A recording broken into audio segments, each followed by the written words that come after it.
O Meet andou mudando, tem uns pastinha diferente para começar a gravação.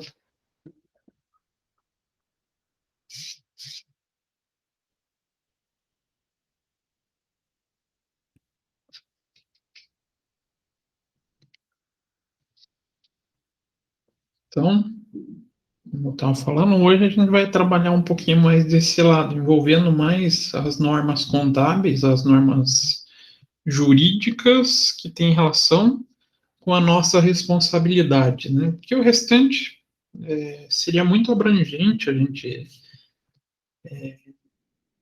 comentar, colocar a parte do Código do Processo Civil, o que era importante ou o que é importante, eu fui destacando durante as aulas, né?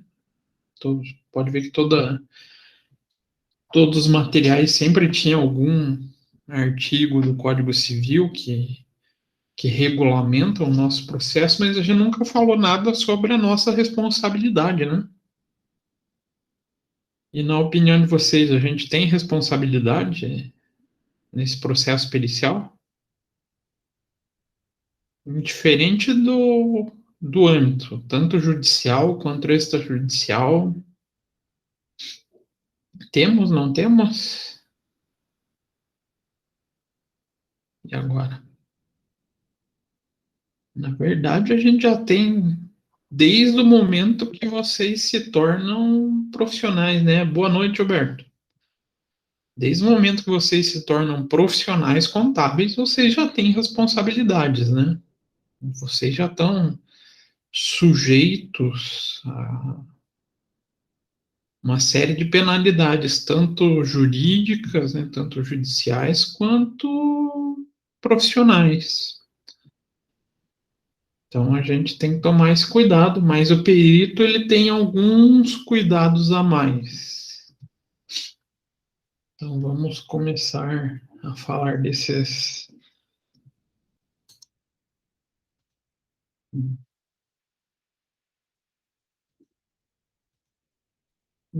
nossas responsabilidades, né? Então, é grande responsabilidade do processo do profissional contábil quando auxiliar da justiça ou quando o perito, né? E por isso ele deve tomar muito cuidado durante sua manifestação. Haja vista que ele pode ser penalizado sempre que falhar com a aplicação da ética e da moral e também da manutenção do sigilo profissional. Então, a gente deve sempre agir com discernimento e honradez no trato dessa relação, devendo primar pela independência, ou seja, pelo zelo do seu nome, né? E não ceder a nenhuma circunstância a intenções daqueles que estão em litígio e nunca agir com parcialidade. Vocês concordam com esse parágrafo que eu coloquei?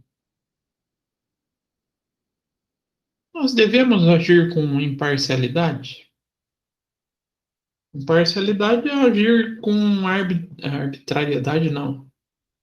Com livre-arbítrio, para a gente decidir o que é o certo no exercício da nossa profissão, dentro do que as normas definem. É importante só na perícia isso ou é para todos os profissionais? Então vocês assumem uma gerência contábil de uma empresa de grande porte, mas lá o gerente quer fazer algum processo que seja duvidoso. Como profissional a gente pode aceitar? E agora? Não é nem da perícia. Não temos partes a defender, ou não temos partes em discussão. Obviamente que a gente tem que prezar pelo nosso nome, pela nossa figura, né? Então, a gente, independente da profissão de perito contábil quanto de contador, a gente tem que primar por essa independência, pela busca do fazer o certo. Mas, no processo pericial, isso acaba sendo mais cobrado,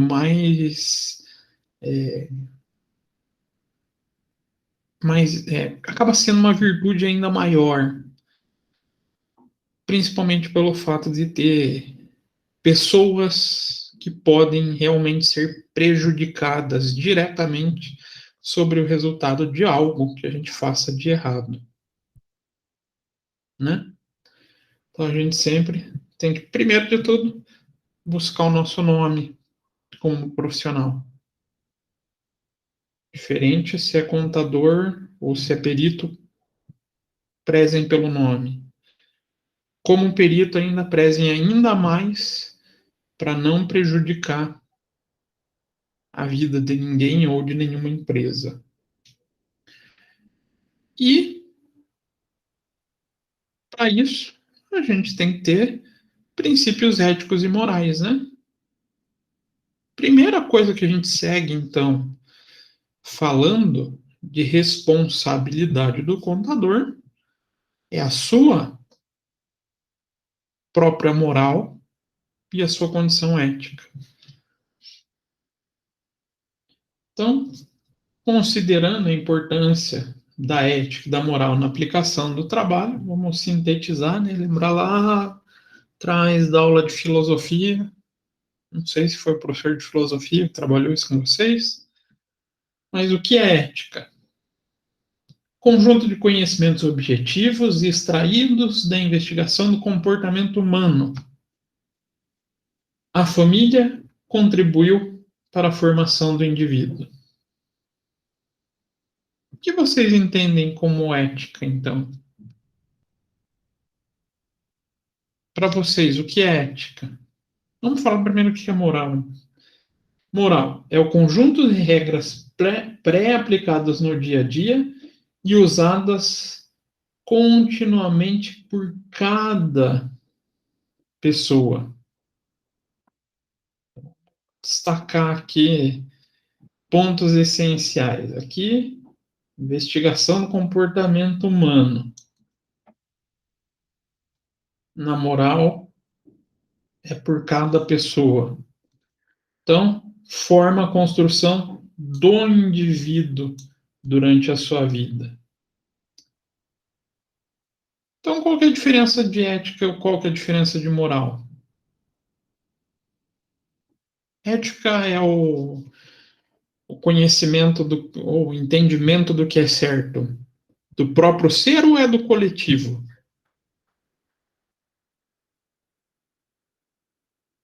A ética. A ética é estipulada por quem? Pelo indivíduo. O indivíduo conhece o que é ético ou o indivíduo conhece o que é moral? Desenvolve o que é moral. E aí? O coletivo é ética, Lohan? Isso?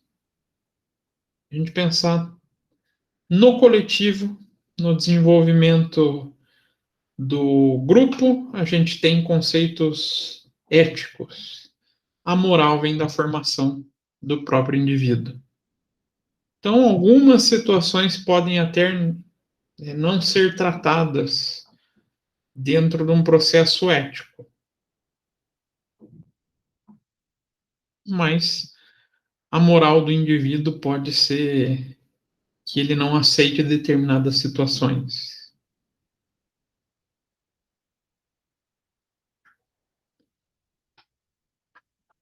Então, para a gente profissional, a gente tem que ter a nossa formação, né?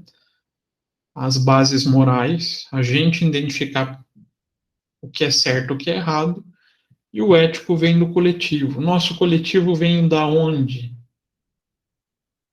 E realmente é muito cobrado em prova isso. Na verdade, é ponto específico de prova, né? A gente tem sempre duas questões em geral envolvendo essa constituição ética. Da onde vem? Hum, hum, hum? Ninguém arrisca? Nós temos algo dizendo isso? O que é ético para nós profissionais?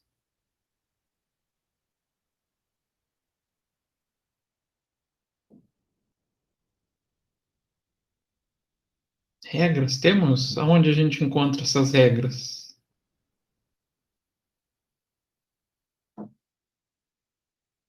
Lá no nosso conselho, né?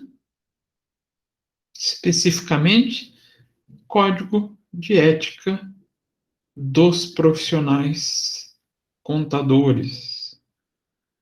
Antiga Resolução 890, 860, não lembro. Hoje ela é divulgada, né? Ela está promulgada como NBC PG01.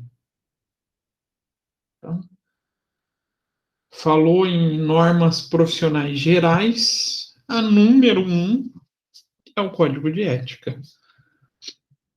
Aonde está isso, professor? Então, estou lá no site do CFC. Se eu busco no sistema de CFC as NBCs PGs, a gente vai ter 4 que falam sobre essas relações, né? E uma sobre a busca do conhecimento. Então, o Código de Ética e Princípios Fundamentais da Estrutura Conceitual, contadores que prestam serviços como contadores internos, como contadores externos. Então, temos um coletivo de regras aqui para cada situação, mas temos o geral, Código de Ética do Profissional Contador. Então, no nosso caso, NBC-PG 01 é o que mais importa, né? Então,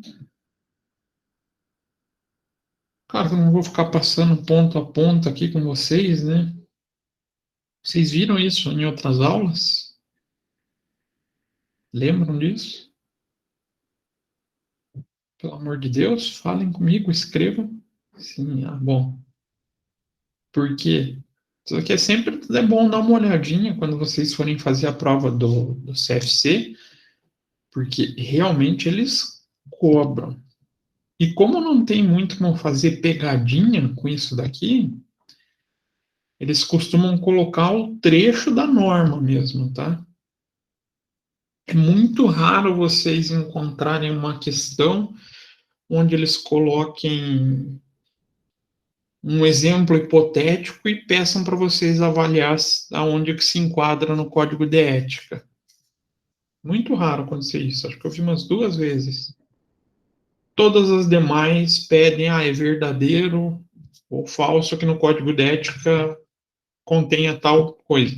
Aí vai trazendo, por exemplo, são considerados deveres do contador. Aí começa a trazer cada item da norma.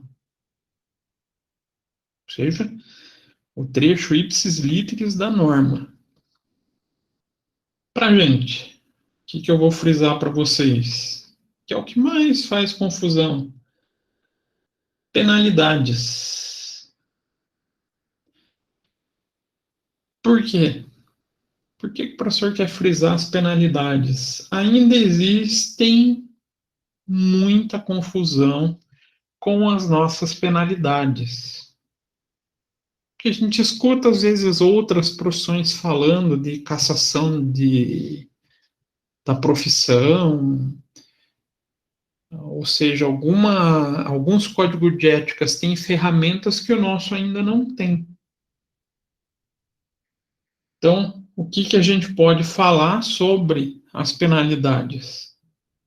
Transgressões que vocês cometam no desenvolvimento tanto da contabilidade quanto da perícia, que vá parar no Tribunal de Ética, podem ser aplicadas 3 penalidades. Advertência reservada.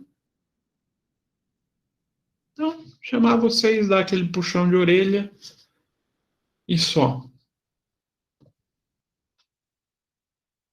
Casos mais graves ou de reincidência. Censura reservada. Aí é uma nota escrita. E, claro, tudo isso fica na ficha de vocês dentro do CRC, tá? Então, censura reservada. E o mais grave que a gente tem, olha que triste, a penalidade mais grave que a gente pode ter pelo Conselho Federal de Contabilidade é uma censura pública. Então, é divulgar em um grande jornal de circulação, no Diário Oficial, uma censura remetendo à infração ética que vocês cometeram. Traz prejuízos? Traz, né? Ninguém quer ter seu nome em uma nota do Conselho de Contabilidade falando que vocês transgrediram o Código de Ética, né? Isso traz uma certa interferência pensando numa visão comercial, né?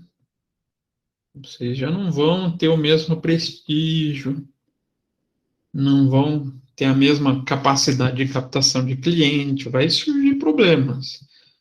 Mas não é igual, por exemplo, um conselho de medicina ou uma ordem dos advogados que tem suspensão e cassação da profissão. Professor, mas nunca foi cogitado isso? Foi. Quando eles estavam fazendo esse processo da migração da lei, da resolução, é 860, da 860 para a NBCPG 01, a minuta inicial continha sanções mais graves. Mas aí foi colocado em audiência pública, acabaram retirando. Isso é bom, isso é ruim? Na minha opinião particular, isso é horroroso, porque a gente, como profissional contador, a gente tem uma responsabilidade muito grande perante a sociedade, né? Pode parecer que não, mas a gente pode causar um mal muito grande perante a sociedade. Então, na minha opinião, deveria ter continuado. Outro ponto também que daí é bem comum eles cobrarem na prova são as atenuantes e as agravantes. Né? Então, o que a gente pode ter como atenuante? Primeiro, o que é uma atenuante? Eu fiz vou falar do meu jeito, né? Eu fiz a cagada. Depois que eu fiz a cagada, eu posso ter algo que atenue essa cagada. O que é esse atenuar? Deixar, vamos falar assim, o puxão de orelha um pouquinho mais leve, né? Vamos falar assim, algo que te abone. Então, que pode atenuar?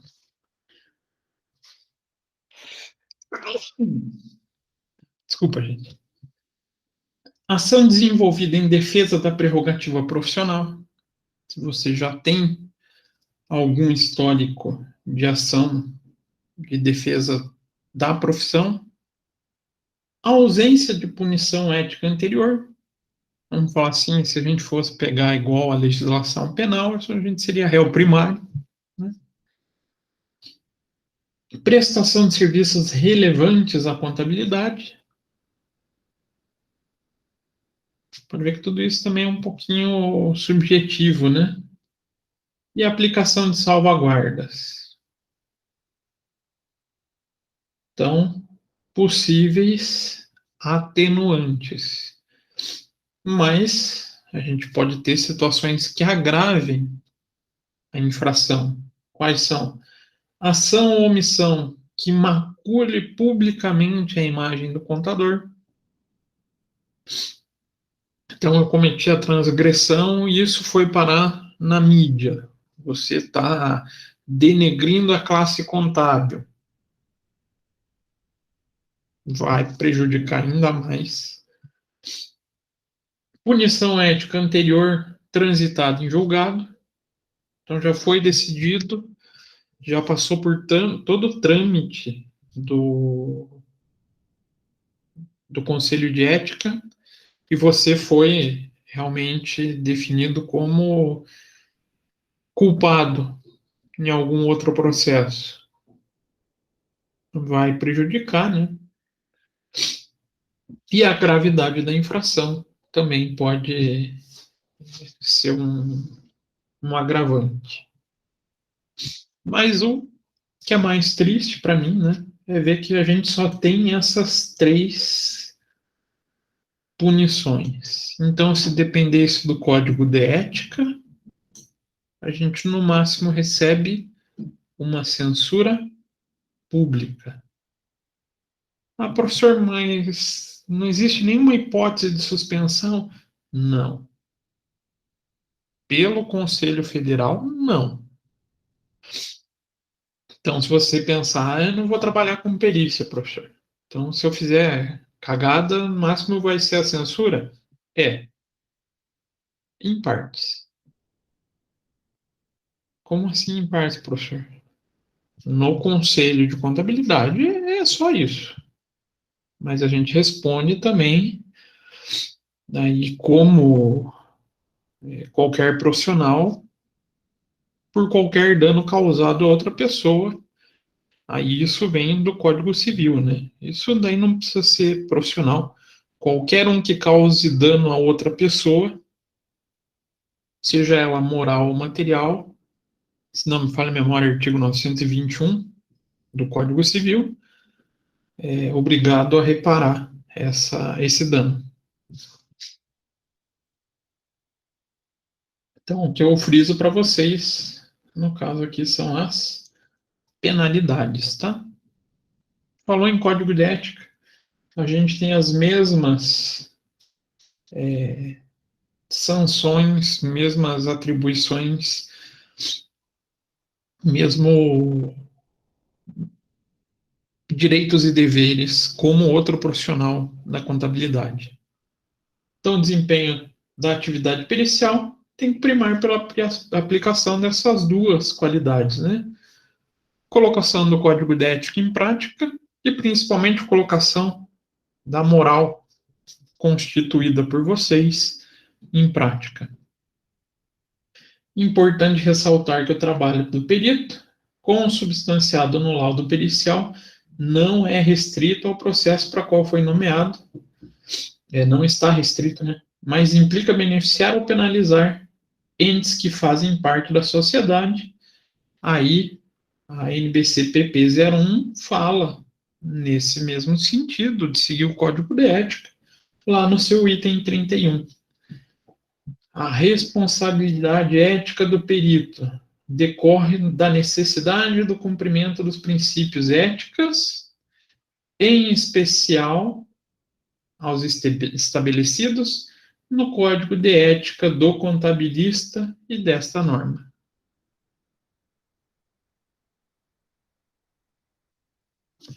Parem que até o nome mudou, né? Cadê a... Peraí.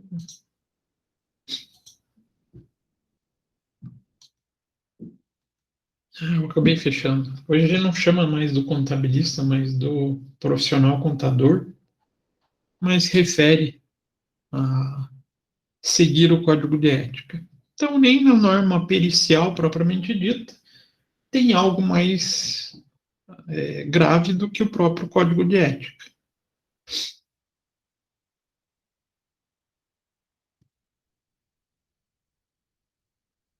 E quanto a sigilo, aí ele traz relações especiais, que não é previsto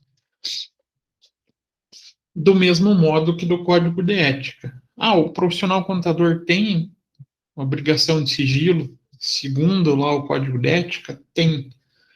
Mas na NBC-PP 01 ele reforça ainda mais esse sigilo.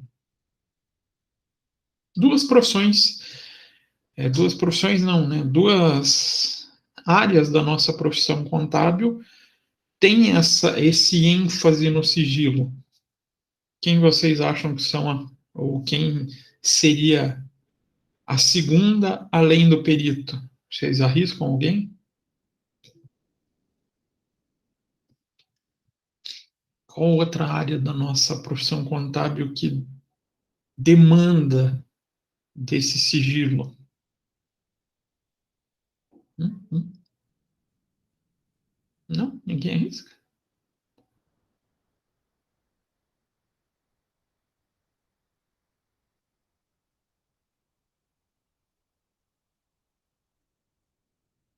Nada, Vicky.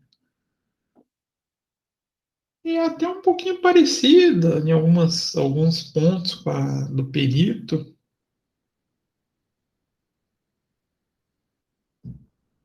É a do auditor. As normas de auditoria também frisam muito a figura do sigilo.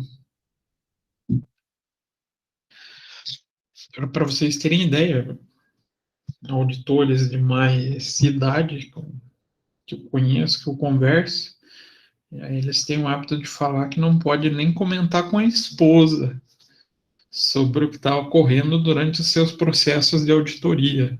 Uma coisa é o profissional perito, né?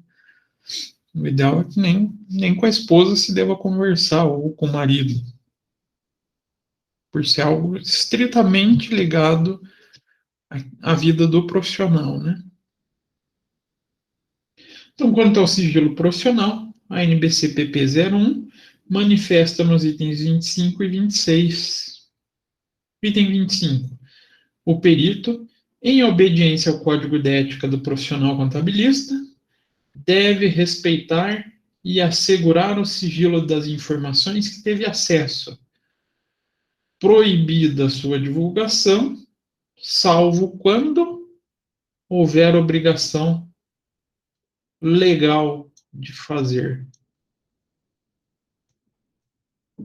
Nossa, então tem casos que eu vou ser obrigado a divulgar? Cuidado com essa figura do divulgar a informação. Divulgar não é sair espalhando aos ventos. É levar a quem realmente é de direito saber. Então, vocês estão lá no processo de perícia, tem algumas questões, mas que não estão envolvendo, por exemplo, sonegação de imposto.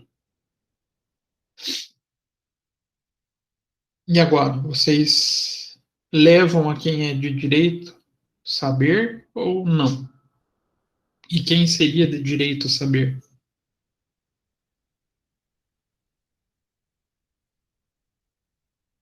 Ou vocês pegam uma empresa que está tendo movimentação de caixa 2, não é objeto da perícia que vocês estão fazendo, mas vocês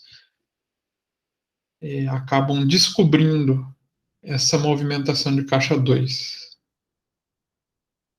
Vocês levam a quem é de direito saber ou não? Tem que levar. Ah, e quem é, professor? Aí vai depender muito do que você descobre. Em geral, a nossa ferramenta para denunciar esses casos é o COAF. Já ouviram falar no COAF? Sim, não, talvez. Não? Então fiquem cientes da existência desse bendito COAF. É um conselho de administração financeira, uma entidade vinculada ao Ministério da Economia, e ele trata especificamente dessas movimentações atípicas, movimentações que possam gerar prejuízo principalmente ao erário público. Ah, por que eu estou falando para vocês gravarem bem essa situação? Assim que vocês começarem a atuar, e que vocês tenham, sei lá, uma microempresa sobre a responsabilidade de vocês, onde vocês assinam o balanço, vocês vão ter que entregar, geralmente até 31 de janeiro, uma declaração de movimentação atípica. E como perito também, a gente faz essa entrega e aponta tudo que a gente tem de errado. Existe movimentação atípica ou movimentação suspeita, faz o reporte ao COAF. Então, a gente faz a divulgação, mas para a entidade certa, não é sair espalhando aos ventos. Fora isso, nada do que é visto na perícia se torna de conhecimento público, tá? E o dever de sigilo subsiste mesmo na hipótese de o profissional se desligar do trabalho antes de tê-lo concluído.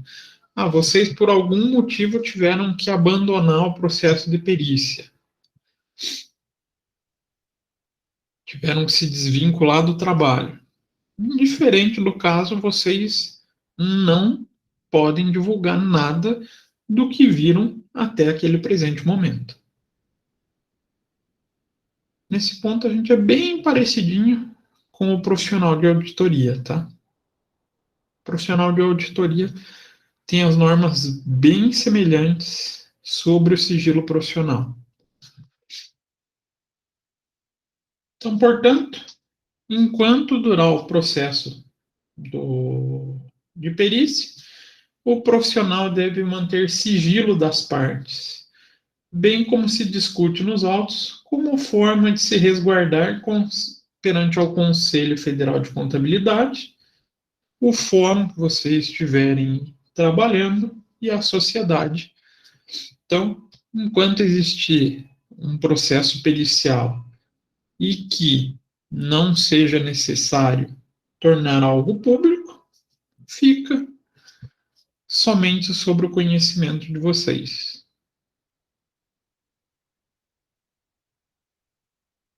E as responsabilidades? Além dos deveres que a gente encontra lá no Código de Ética, a gente também tem algumas responsabilidades previstas na NBCPP.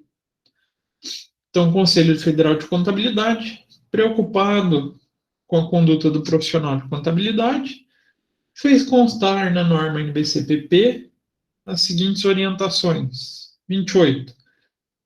O perito deve conhecer as suas responsabilidades sociais, éticas, profissionais e legais. Esse é o ponto mais interessante. E qual está sujeito no momento em que aceita o encargo para execução da perícia contábil, judicial, extrajudicial e também a arbitral. Então, vocês assumiram um processo pericial, cometeram algo de errado. Não adianta, em hipótese alguma, alegar desconhecimento, que aquilo era, vamos supor, proibido. Por exemplo, a divulgação. Vocês, sem querer, contaram para outras pessoas. Não adianta falar que não conhecia. A norma do perito profissional indica que a gente deve buscar conhecer as nossas formas de atuação, inclusive sobre o legal. Então, inclusive sobre o Código de Processo Civil e o Código Civil, e dependendo do caso, o próprio Código Penal.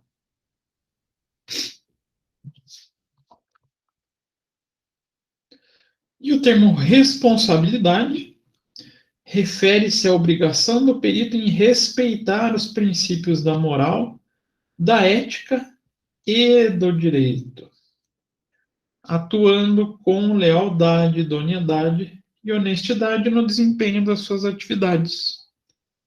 sob pena de responder civil. Aqui que mora o grande problema. Criminal, também é. Eu acho que é mais raro, mas pode, né? Ética e profissionalmente por seus atos. A professora, então, eu compactuei com o processo do Caixa 2. Eu descobri e não fiz nada. Eu estou cometendo algum crime?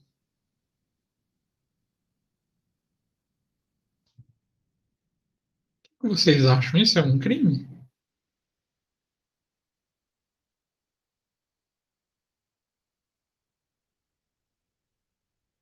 E agora?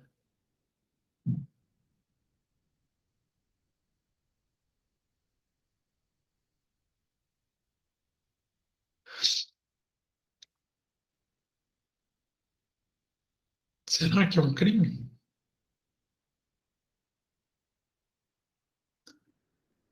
Sim, justamente por não declarar ao COAF, né? Não levar ao conhecimento da entidade pública a ocorrência do crime. Seria o equivalente à área pública, à chamada prevaricação, né? Já ouviram esse termo? Quem quer ser funcionário público aí? Funcionário público não pode prevaricar.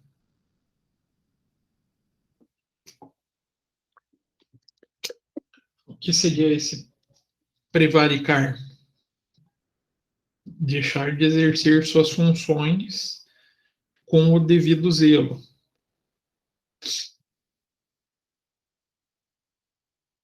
Mesma coisa acaba acontecendo com a gente. De modo semelhante, mas sem usar esse enquadramento. A prevaricação é um enquadramento penal, tá, gente? E a responsabilidade civil é o dano que a gente pode causar a qualquer outra pessoa, que a gente acaba sendo obrigado a indenizá-lo. Então, a norma NBC-TP01 se reporta a responsabilidade civil em seu item 39. O perito, na fase de elaboração do planejamento, com vistas a elaborar a proposta no honorário, deve avaliar os riscos decorrentes da responsabilidade civil, despesas com pessoal, encargos sociais, depreciação de equipamento. Então, toda vez que vocês identificarem que o trabalho gera risco à profissão de vocês, vocês devem precificar isso, devem colocar nos honorários. Ah, isso é válido só para perícia, professor? Não. Qualquer profissão.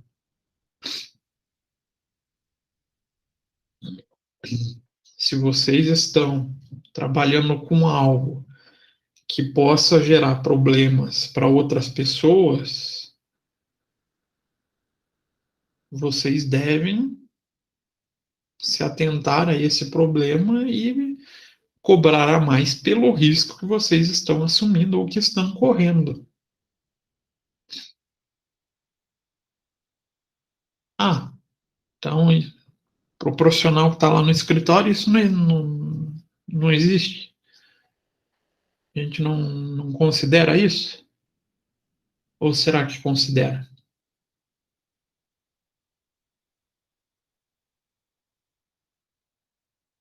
E agora? Fugindo da perícia.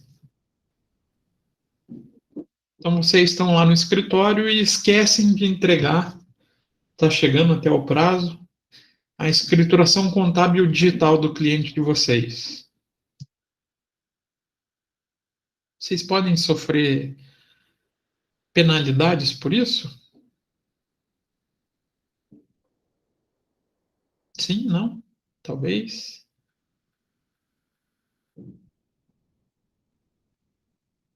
Na verdade, não, Kelly. A penalidade pela não entrega é para a empresa. Ela vai sofrer a multa, né? Só que a multa foi decorrida pelo erro de quem? Do contador. Então a gente pode ser cobrado na justiça por esse erro. Entenderam? Então, a penalidade pela não entrega de algo, numa declaração acessória, por exemplo, vai gerar multa para a empresa. Só que daí, essa multa foi gerada por uma imperícia nossa, uma imprudência nossa. É direito daí da empresa cobrar da gente esse, esse erro. Acaba transformando como um problema nosso, né?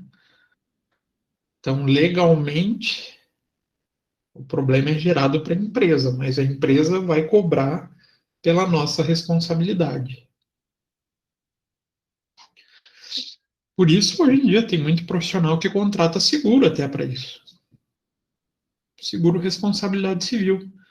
Ah, qualquer erro, qualquer problema que der que eu venha a ser acionado judicialmente, esse seguro vai cobrir os eventuais danos que eu tenha gerado. Dependendo da empresa, isso é significativo, é importante. Em escritório é difícil a gente falar, vou fazer um seguro responsabilidade civil com valor alto. Geralmente é um valor pequeno, mas é sempre útil pensar nisso, tá, gente? Não só como perito, mas como responsável de qualquer processo contábil, a gente ter esse seguro responsabilidade civil, que a gente pode ser cobrado por qualquer erro que a gente cometa.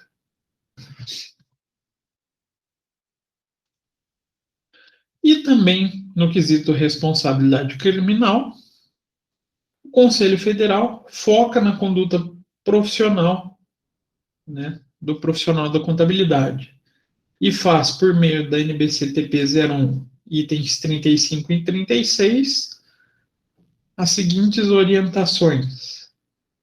A legislação civil determina responsabilidades e penalidades para o profissional que exerça a função de perito contador, as quais consistem em multa. Mas não está lá no Código de Ética. Pois é, aqui já não é, aqui já foge da ideia do Código de Ética.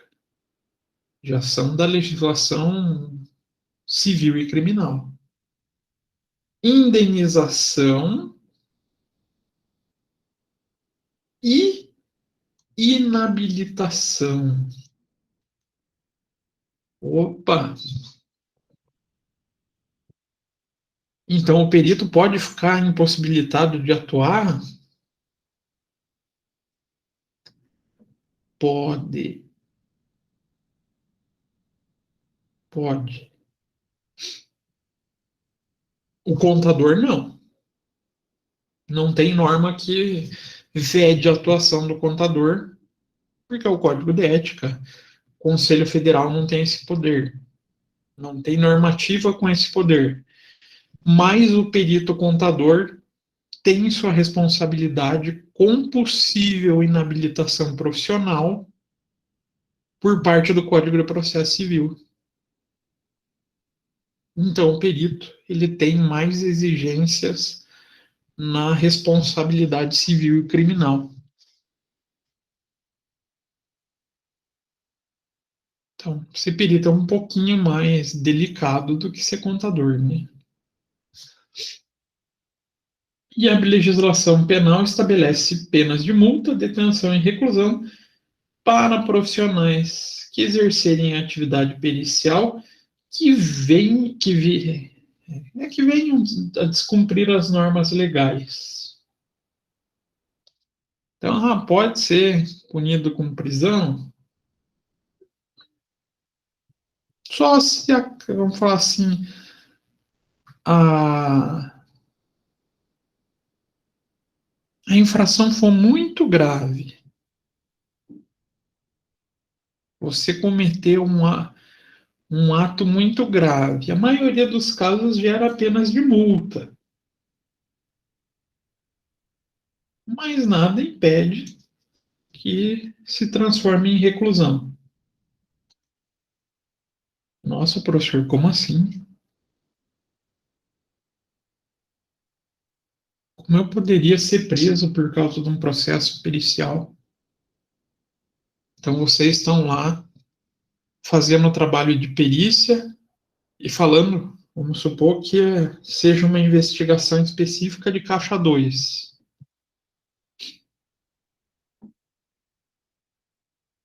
E vocês, por uma, de repente, tentação vultuosa, né, acabam criando tendências para um lado. Favorecer, vamos supor, essa pessoa que faz caixa 2 por supostos agrados. Você vai estar cometendo um crime?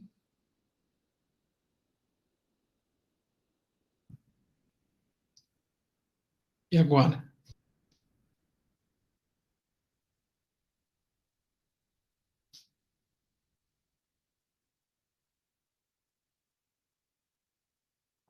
Você não vai estar se envolvendo com esse crime do Caixa 2? Vai, não vai? E dependendo aí de quem for o, o procurador, o promotor de justiça, vai tentar enquadrar vocês até em outros casos. Ah, um conluio para tentar essa formação de. Não é uma formação de quadrilha, né? Mas essa associação criminosa para o Caixa 2, aí a pena começa a ficar mais grave. Ou vocês acabam fazendo um processo de fusão de maneira, vamos falar assim, estranha, vão combinar empresa A com B, valoriza os ativos de uma determinada empresa para tentar ganhar valor de mercado. Isso também pode ser uma prática criminosa. Aí vai muito do que vocês estiverem cometendo ou participando e aceitando. Por isso a importância também de entregar o que vocês veem de errado, para não participar, ou para não ser pelo menos omisso perante ao crime. Que daí o Código Penal permite várias tipificações pelo promotor de justiça, pelo Ministério Público, né? E lá no Código do Processo Civil se manifesta sobre essa possível responsabilização. A gente já começa lá no artigo 158, que vai falar sobre a inabilitação. Então, artigo 158. O perito que, por dolo ou culpa, prestem bem atenção aqui, ou culpa, prestar informações inverídicas, responderá pelos prejuízos que causar a parte e ficará inabilitado para atuar em outras perícias no prazo de 2 a 5 anos, independente das demais sanções previstas em lei, devendo o juiz comunicar o fato ao respectivo órgão do Conselho para as ações de medidas cabíveis. Então, vocês tomaram um caminho que deliberadamente causou prejuízo a alguém ou involuntariamente causou prejuízo a alguém, vocês terão a primeira sanção civil, né, reparar esse prejuízo, seja moral ou material, mas vão ficar proibidos de participar de qualquer processo pericial por um prazo de 2 a 5 anos. Aí vai depender do julgamento.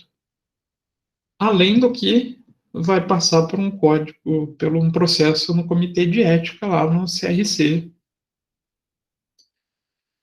que para mim é o menos problemático, né? Não tem multa e não tem cassação da profissão, nem suspensão, nem cassação. Então, comitê de ética é o menos problemático. Aqui, o que é o mais problemático na visão de vocês?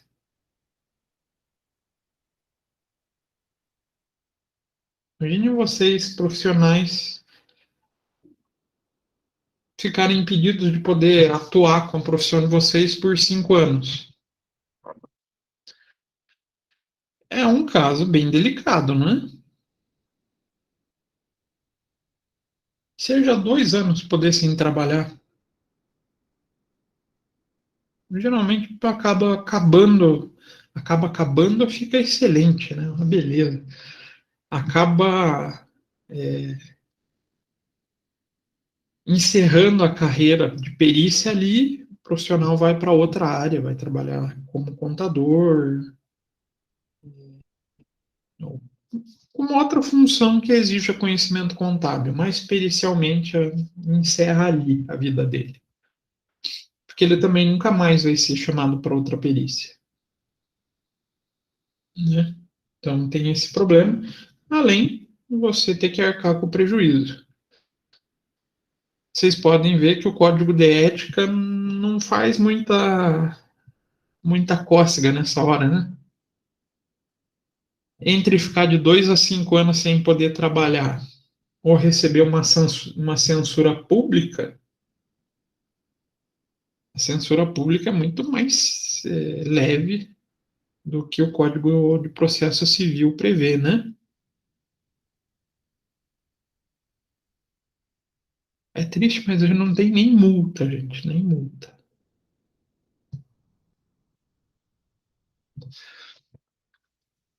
Então, se vocês verem lá questões que falem,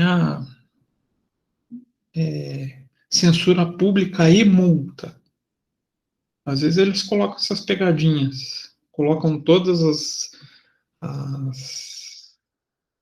sanções possíveis e jogam uma multa lá no meio. Cuidado, não tem multa, tá? Vocês viram lá no texto, não tem. Então, como se verifica? O perito contador, quando executa a função de auxiliar da justiça, reveste de numerosa responsabilidade, tanto civil quanto criminal. Assim, esse item, né, também deve fazer parte das variáveis que vão impactar no estabelecimento dos seus honorários. Trabalhos mais delicados, mais sujeito a erros e danos, maior honorário tem que ser cobrado. Trabalhos mais simples acabam tendo menos risco e então não acaba interferindo tanto no horário. E vocês viram aqui, né? Não adianta falar que vocês não tiveram intenção, né? Ou culpa elimina qualquer hipótese de vocês falarem: eu não tive a intenção, eu não sabia. Eu não conhecia a lei. Não cola, vocês vão responder.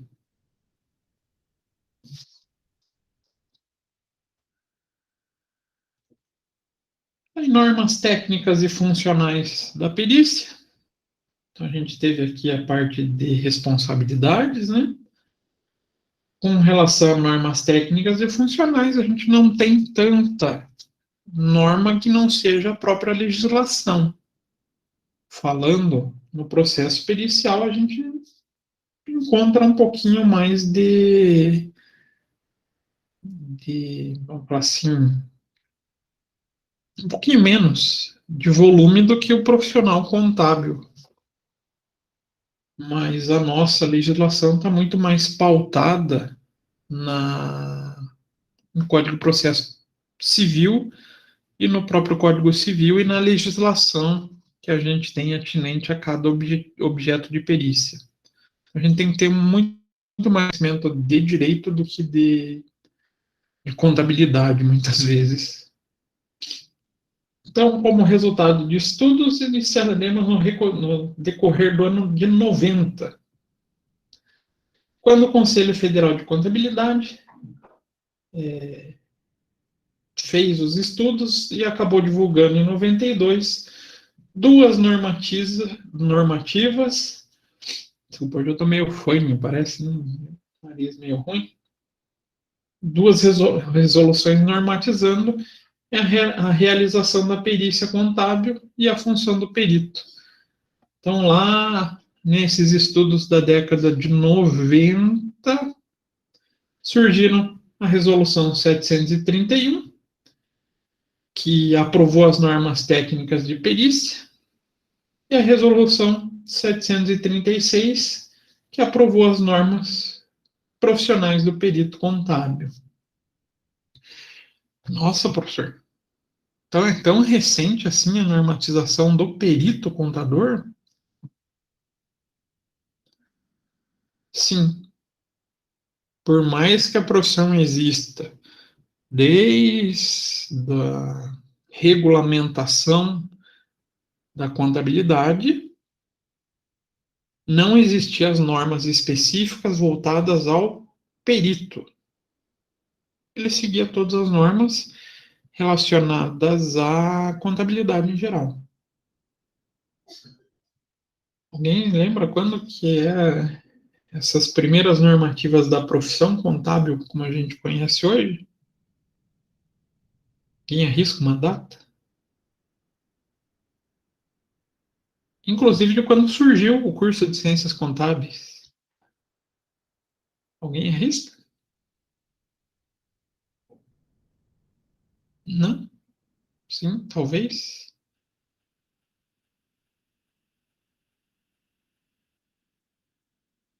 É mais da década de 50, menos que a década de 50.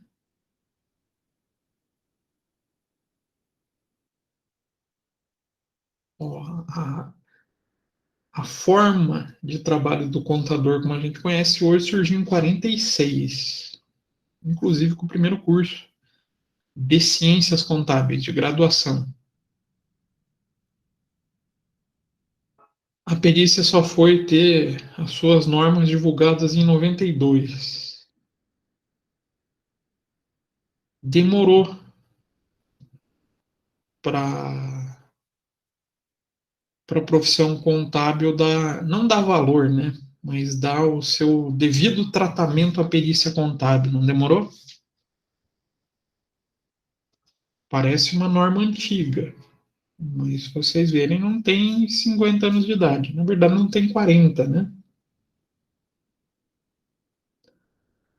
Na verdade, está fazendo o quê? 29 anos? Vai fazer 29 esse ano? É muito recente, né? Uma profissão tão antiga no Brasil, é muito recente. Então, surgiu as duas normas, que são, inclusive, a base atual.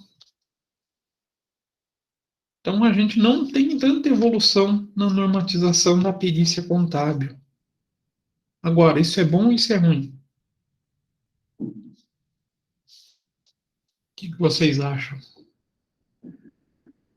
É bom ou é ruim?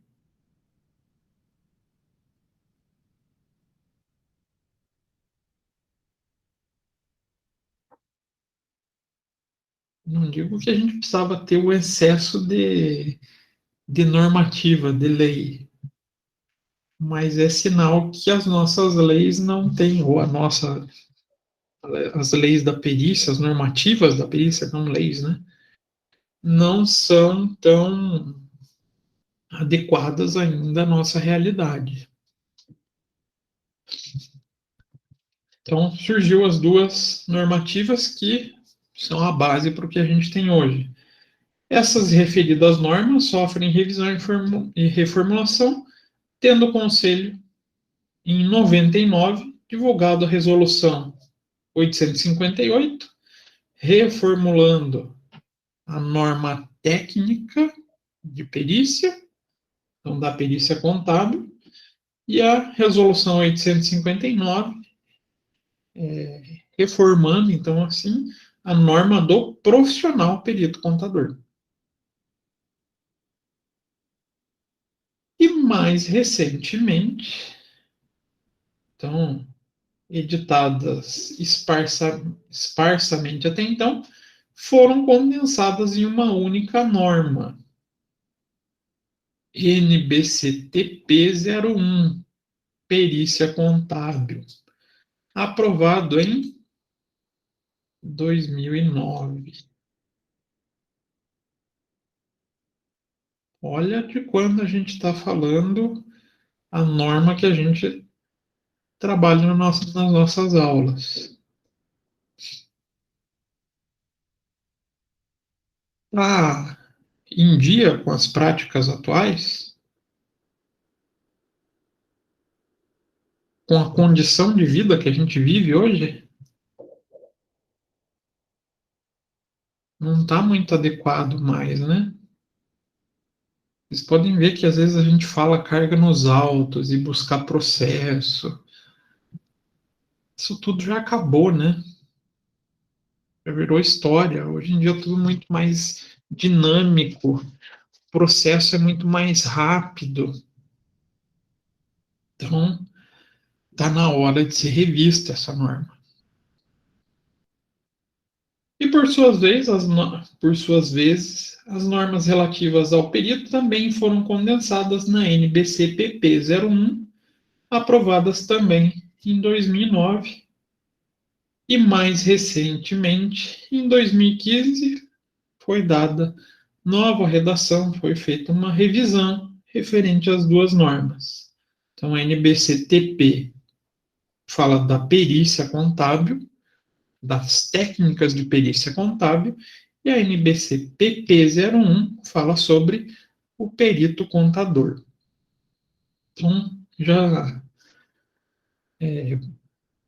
se vocês tiverem interesse em conhecer, busquem as notícias sobre o Comitê de Perícia Contábil que existe dentro do CFC e dos CRCs que vem passando por revisão dessas duas normas, tá?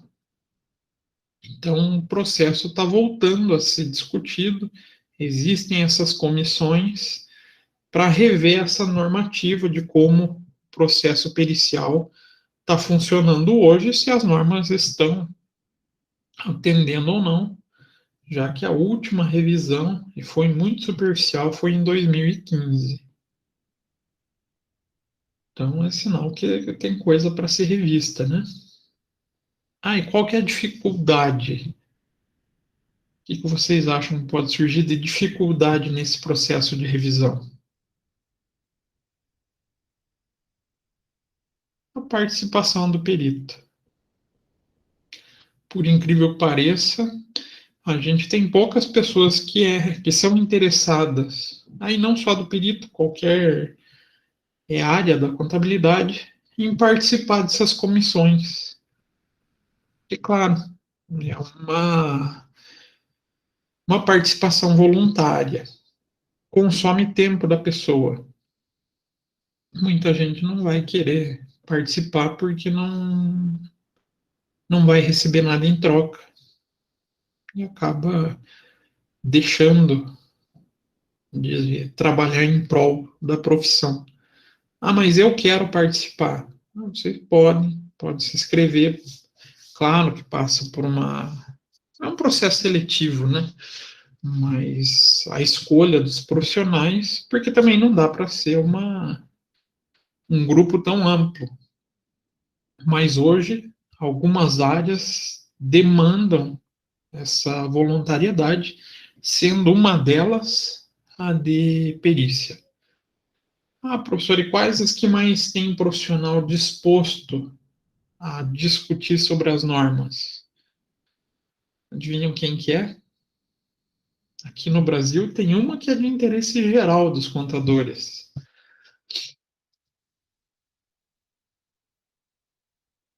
O que contador sofre muito hoje em dia? Não é com tributo? Principalmente com as obrigações acessórias?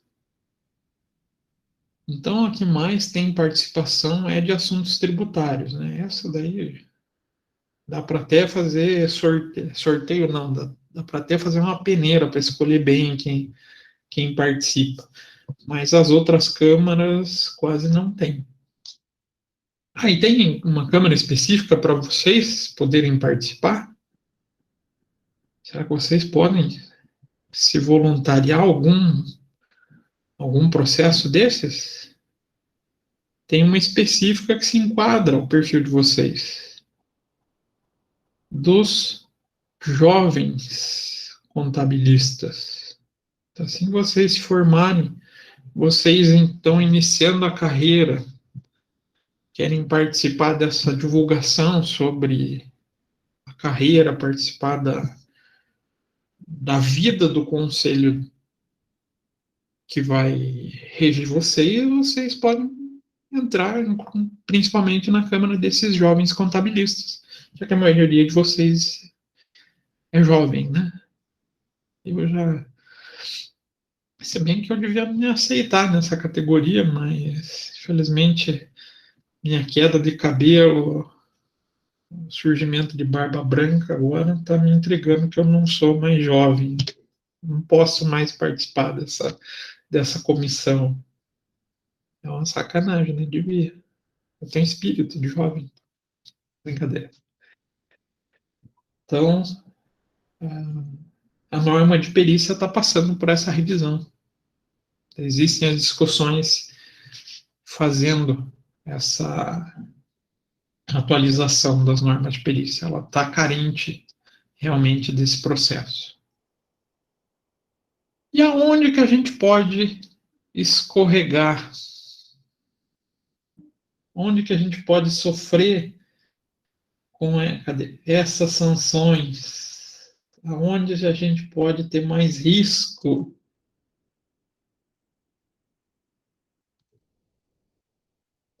Fraude. Todo processo que envolva fraude se torna algo mais perigoso. É uma das poucas áreas que a gente chega próximo da área criminal. Posso ter uma discussão, então, entre dois sócios onde envolva fraude, desvio de dinheiro? Posso. Ah, isso poderia ser levado para a área criminal, de repente um sócio que se acha lesado fazer um boletim de ocorrência, né? Aí sai da esfera do perito contador normal, né? Ou pode ser uma disputa apenas na área civil. Aí a gente já se aproxima desse processo. E a gente tem uma área bem frutífera para explorar, né? Quando se fala em fraude. Ser humano é bom para pensar em fraude? O que vocês acham? Sim, não, talvez.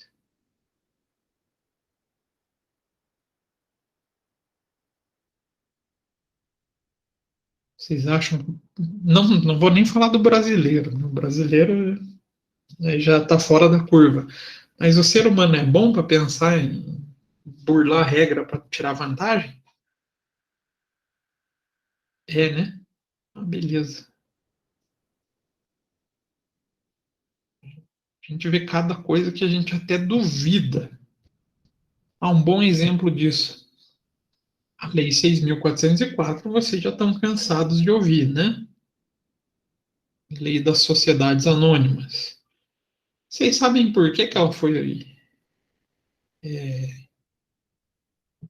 promulgada? Por que ela existe? Está aqui, ó. Fraudes contábeis. Existiu fraude. Então, nesse período, sim. Kathleen vai falar? Pode falar. Quem abre o microfone para mim é uma beleza, daí quer falar. Já ouviram a história da Merposa? Sim, não? Merposa. Estranho esse nome, né? Merposa. Esse é o principal fator da 6.404. Parece piada, gente. Vou até abrir aqui na internet para vocês verem. Pra vocês verem que eu não estou inventando.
Não, professor.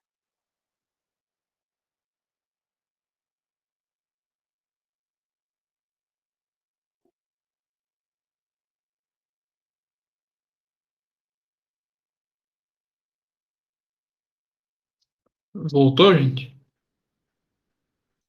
Estão me ouvindo agora? Ah, que bom. Então tá, voltando então a contar essa história para vocês. Então, esse caso, esse curioso caso da Merposa, foi antes da 6.404, lá de 76, isso foi no final da década de 60. Criaram uma empresa, de fachada ela não existia fisicamente, e colocaram as ações para venda. O que eu estava comentando na hora que o microfone estava mudo, é que além de mau caráter, as pessoas eram desaforadas. Porque o que vocês acham que significa esse Merposa? Pode separar desse jeito. A pessoa que criou esse nome, essa abreviação, ele queria fazer referência de merda em pó SA. E vendeu ações que nunca existiram. Aí surgiu a preocupação no Brasil sobre regulamentação da Bolsa de Valores. Então, esse é o caso mais curioso sobre fraude contábil aqui no Brasil. E deu um reflexo importante na nossa profissão. Surgiu uma lei que trata muito sobre a contabilidade, né? Mas depois busquem ler sobre esse caso aqui, vocês vão dar risada. Como é que pode? Mas as fraudes em contabilidade são muitas. A gente sempre vai encontrar. Ah, e sempre vai existir a preocupação com elas, em coibir elas. E dentro da perícia contábil não é diferente. A gente, como perito, acaba trabalhando em muitos casos, pessoal que for para perícia na área civil, vai se deparar com casos onde ocorra fraudes, seja de sócio, seja de funcionário, que trabalhe para tirar vantagem em cima, seja da empresa ou seja de terceiros. Inclusive, vocês devem lembrar do filme que eu já pedi não, né? Já indiquei para vocês assistirem. Por que surgiu as normas internacionais? Vocês lembram? Ou nunca falei para vocês? Você deve lembrar, eu já deve ter falado. Eu falo para todo mundo desse filme. Não, ninguém lembra.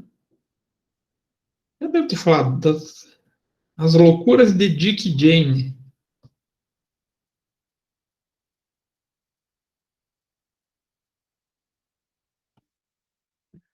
As loucuras de Dick e Jane é uma comédia do Jim Carrey que é totalmente pautada em casos de perícia contábil. Em casos de perícia, não, de fraude contábil. E que realmente aconteceu na prática. Então, as loucuras de Dick e Jane, eles têm uma empresa fictícia, vamos falar assim.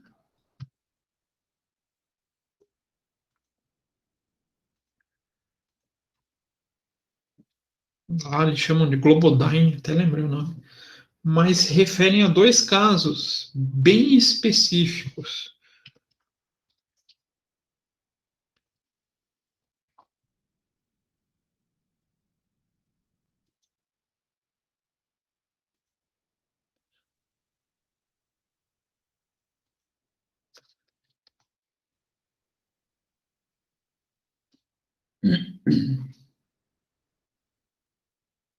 Aí, na verdade, é bem essas duas aqui, ó. Enroll e WorldCom. Por causa dessas duas empresas, a normativa internacional, o IFRS, ganhou projeção internacional, adoção internacional. Hoje são mais de 140 países que fazem parte ou que adotaram o IFRS. E por essa fraude contábil também surgiu a dita Lei Sarbanes-Oxley. O que é a Lei Sarbanes-Oxley? Hoje é a principal lei sobre auditoria interna e controles internos para empresas americanas. Então, hoje, se você quiser vender ou ter a sua empresa com ações em qualquer bolsa americana, principalmente a de Nova York, você vai ter que atender essa lei Sarbanes-Oxley.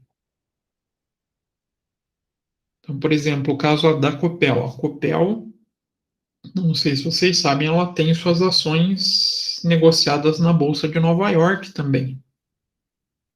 Ela obrigatoriamente tem que seguir as diretrizes da lei Sarbanes-Oxley.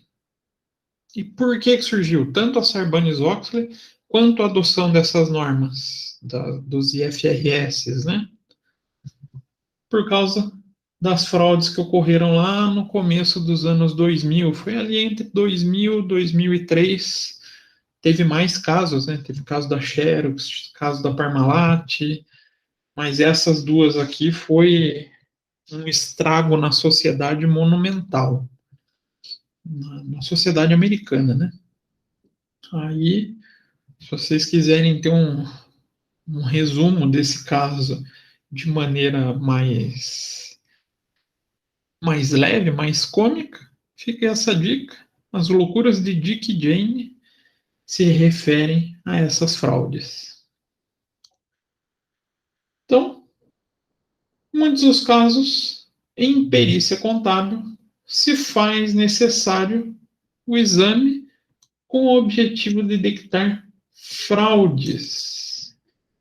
Então, o conhecimento de fraude pelo perito é condição essencial da sua cultura.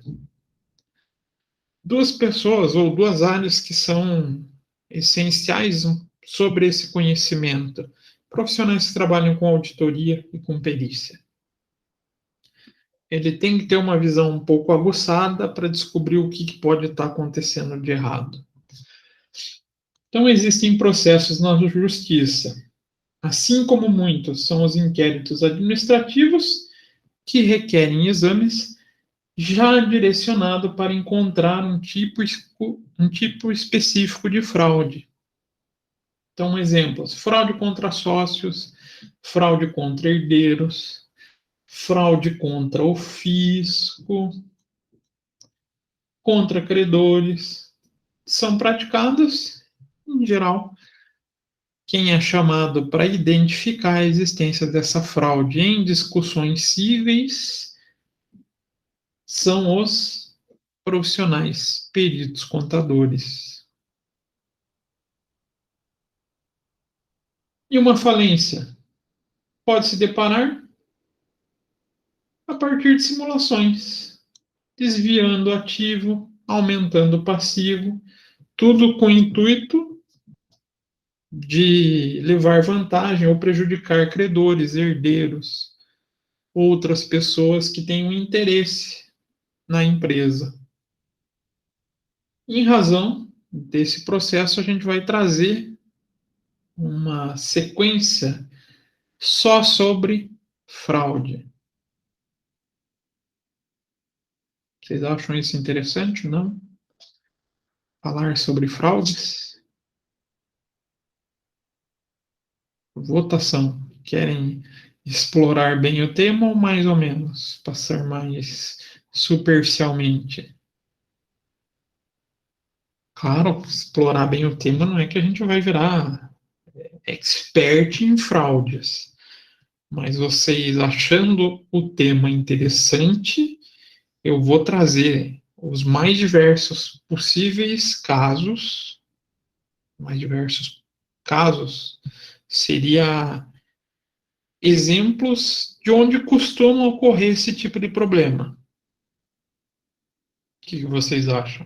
Tem interesse nesse assunto? Não tem? Fraudes no ativo, fraudes no passivo, aonde a gente pode cometer esses pequenos delitos, né? Acabam sendo delitos. Sim, não. Talvez. É para você se posicionar, tá?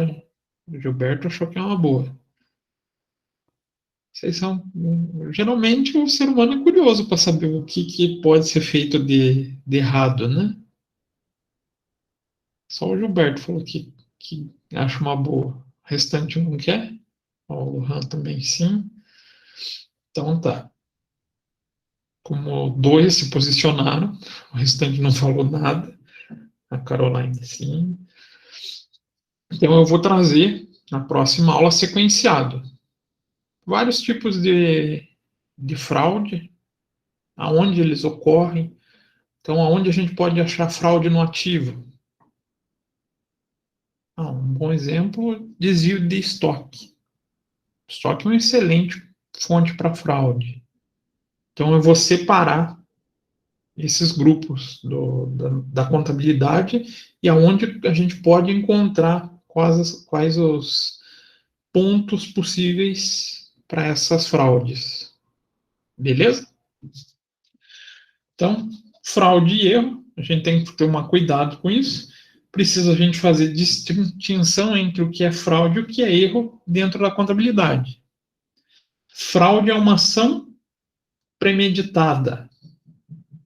Alguém tem a intenção de fazê-la com o objetivo de lesar alguém. O erro é uma ação involuntária e sem o intuito de causar dano. Tratamentos distintos. Então, a fraude pode ser um agregado de premeditações, ações dolosas, visando tirar proveito de alguma forma. Os erros, por exemplo, são somas feitas erradas, crédito dobrado, inversão de número, esquecer de lançar um determinado documento, classificação indevida. Aí erro é algo que pode acontecer no nosso cotidiano, mas que a gente não tem a intenção de prejudicar ninguém. Então é importante a gente distinguir isso. Então as fraudes se operam com desvio de dinheiro, com recebimento de crédito, despesa fictícia, desvio de mercadoria, adulteração de documento, falsificação de documento. A ocorrência da fraude possui natureza diferente da do erro. Embora o erro e a fraude possam incidir sobre os mesmos documentos, como, por exemplo, falar de uma nota fiscal. Se vocês lançam uma nota fiscal para pagamento, está lá na correria do dia a dia, lança em vez de 900, digita 1.900 e passa por contas a pagar. Isso é uma fraude ou é um erro? Está lá aquele dia corrido, tem muita coisa para fazer, vocês estão lá na digitação e digitam 1.900 sem querer. E passou. É um mero erro. Vocês não tiveram a intenção de lesar. Agora, vocês estão lá na digitação. Tem até uma relação com o emissor da nota e digitam propositalmente esse R$ 1.000 a mais. Aí passa a ser uma fraude ou um erro? Aí já começa a ter a característica de fraude. Então, o que diferencia a fraude do erro, basicamente, é o quê? A intenção. Então, a fraude nada mais é do que um erro gerado com um propósito. A fraude é um erro proposital. E o fraudador é um tipo específico e nem sempre comete a fraude sozinho. Em geral, ela ocorre com a participação de terceiros. Aqui que começa a tornar o processo mais delicado. Ah, vocês estão lá, digitaram 1.900 errado. Normalmente, o contas a pagar vai fazer o quê? Vocês viram? Você digitou a nota errada aqui, corrige aí. O erro vai acontecer isso, né? Ah, vai chegar lá no contas a pagar, não vai bater o documento físico com o título a pagar. A pessoa do contas a pagar vai falar, não, tá errado, arruma aí. Para a fraude poder acontecer, na maioria dos casos, eu tenho que ter aceitação de outras pessoas. Ah, então, para poder digitar lá o 1.900 com a intenção, em geral, vou ter que ter a participação de alguém lá do financeiro, para que aquele processo errado vá para frente. E isso motiva também a adoção de controles internos. Então, fraude e controle interno, eles acabam andando em paralelo. Então, a gente tem a existência dos controles internos justamente para tentar coibir esse tipo de situação. Por isso que a Sarbanes-Oxley acabou existindo, acabou sendo criado ferramentas para evitar esse tipo de problema. Então, em geral, a gente não tem o fraudador agindo sozinho. Quanto mais imperfeito é o controle de empresa, mais vulnerável ela é à fraude. Ah, então, qual empresa vocês acham que é mais fácil a gente encontrar fraude? Grandes empresas ou empresas menores? Hã? Grandes ou pequenas empresas? A maioria das fraudes são nas pequenas empresas. Por quê? A gente tem menos pessoas envolvidas nos processos, um menor número de barreiras contra a fraude, ou seja, controles internos deficitários, o que possibilitam essa associação, ou às vezes até a fraude sendo cometida por uma única pessoa. Grandes empresas se tornam mais difíceis porque você necessita passar por muito mais barreiras ou ter a participação de muito mais pessoas nesse processo de fraude. Então, o que eu queria chegar hoje era nas fraudes contábeis, né? O que pode gerar. Vou interromper aqui, deixa eu voltar a aparecer para vocês. O que pode gerar em todo o processo de penalidade na carreira de um perito. Né? O que pode gerar problema, o que pode gerar um impedimento de atuação. Mas a gente precisa conhecer um pouco delas. A maioria é um pouco fácil de identificar, mas as mais sofisticadas a gente não acha tão fácil, tá, gente? Tem fraude que é muito sutil. Isso vale tanto para quem trabalhar com a área pública, quanto trabalhar com a área privada, está suscetível ao encontro de fraude no decorrer da profissão. A área pública nem se fala, né? Tem muita discussão sobre isso. Mas então, próxima aula, o que eu vou pedir para vocês, ou o que eu vou trazer para a gente discutir, essas possíveis áreas da contabilidade e como elas ocorrem, como as fraudes ocorrem nelas. Tranquilo? Hoje, não vou deixar vocês com atividade para casa, vai ser só as questões, se não falha a memória, eu coloquei duas, sobre a legislação aplicável à perícia, sobre a responsabilidade do perito, para a questão de presença. Na próxima aula a gente traz a atividade daí. Tá bom? Sim? Não? Talvez? Beleza. Só a Kathleen fala comigo, gente. Vocês têm que falar mais comigo. Me sinto tão abandonado aqui, só vendo letrinhas ou foto de vocês. Não vejo a hora de voltar para a sala de aula. Estou angustiado. Como dizem, angustiado para ter contato com as pessoas. Mas tá bom, né? A gente vai levando enquanto não tem vacina pra gente, tem que ir desse jeito, né? Beleza? Então, nos encontramos semana que vem, se Deus permitir, se tudo der certo, no mesmo bate-horário, no mesmo bate-canal. Beleza?